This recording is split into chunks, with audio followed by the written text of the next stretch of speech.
Right now, as you're sitting there scrolling, maybe dealing with that one person at work who pushes everyone around, or the online troll who makes your blood boil, stop for a second.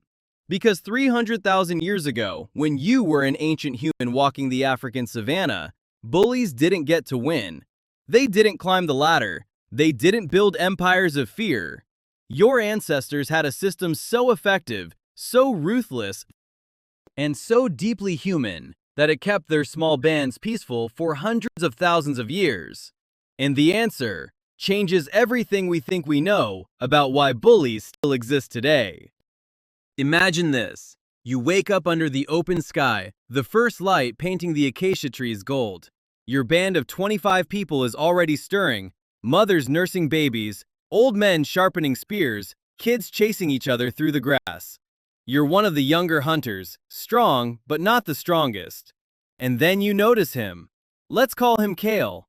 Tall, loud, the guy who always takes the biggest share of the kill, who barks orders like he owns the fire, who shoves the smaller men when no one's looking. In your modern life, you'd call him a bully. But here's what's fascinating. In your ancient world, he doesn't last long. The first line of defense is something so simple it feels almost childish, until you see how deadly effective it is. Ridicule, teasing, the kind of sharp public humor that cuts straight to the ego. Anthropologist Richard Lee lived with the Jew hoansi, also known as the Kung, in the 1970s, and he watched it happen over and over. When a hunter came back with an especially impressive kill, the others didn't cheer. They insulted the meat.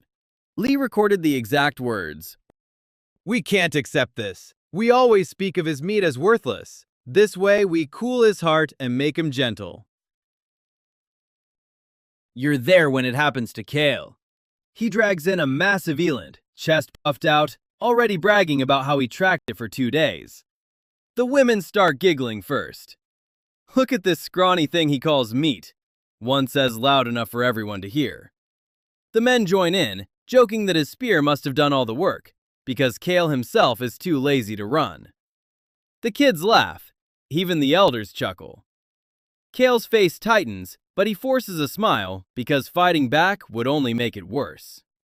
This wasn't bullying, it was leveling. And here's the part nobody talks about. It worked. Every single time. But here's what's fascinating. The teasing isn't random. It's a finely tuned social weapon, sharpened by gossip around the fire every single night. Polly Wiesner spent decades studying the hoansi and found that nearly half of all conversations after dark were complaints and put-downs. Pure reputation management. You sit there in the firelight, the flames crackling, and you hear the stories.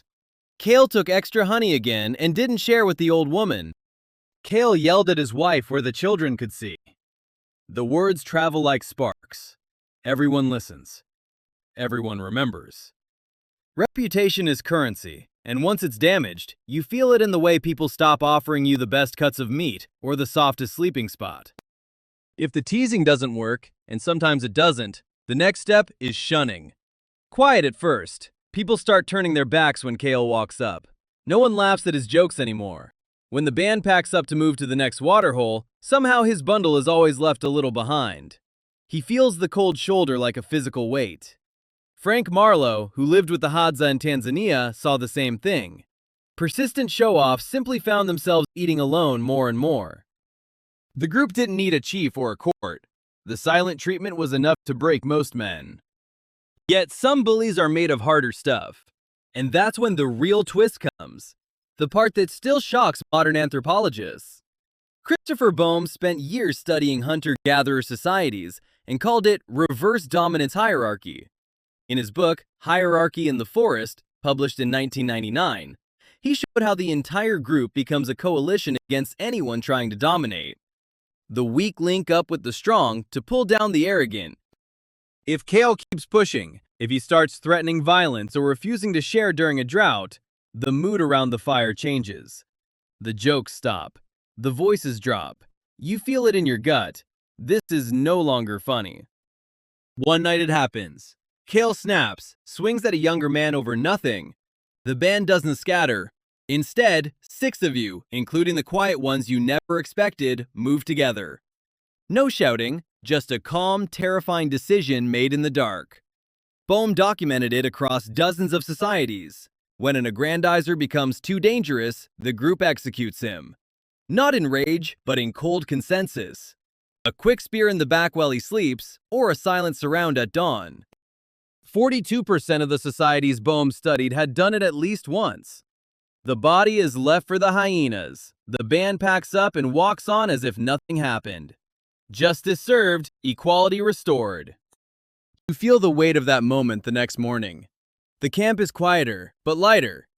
No one mourns the bully because everyone knows he was the real threat to survival. In a world where one selfish man could scare away game or start a fight that gets the whole band killed, tolerance wasn't an option. Cooperation was life. And here's the part that hits hardest when you compare it to today. Your ancient ancestors weren't peaceful saints. They were humans, just like you, capable of shocking violence. But they directed it with surgical precision to keep the peace. Richard Lee called the Jew hoansi fiercely egalitarian. Polly Weissner watched their children learn the same lessons through play and teasing from the time they could walk. No one was allowed to rise too high or fall too low. The system worked for hundreds of thousands of years because the group was small, the consequences immediate, and reputation everything. So what happened to us? We built cities, laws, schools, therapists, HR departments. We gained safety nets and human rights and Netflix. But we lost the firelight gossip that kept egos in check. We lost the immediate coalition that crushed bullies before they could grow powerful. Today the kill types wear suits, run companies, dominate comment sections, and hide behind screens where no one can insult their meat or turn their backs in unison. Yet every time you stand up in a meeting and call out unfairness, every time you refuse to laugh at the cruel joke, every time you quietly support the person being pushed around, you're channeling that ancient human inside you. The one who knew, deep in your bones, that no single person is more important than the band. The next time you face a bully, remember, your ancestors didn't just survive them, they ended them. Not with fists first, but with the quiet collective power of a group that refused to be dominated. And maybe, just maybe, we still carry that power, if we're brave enough to use it around our own modern fires.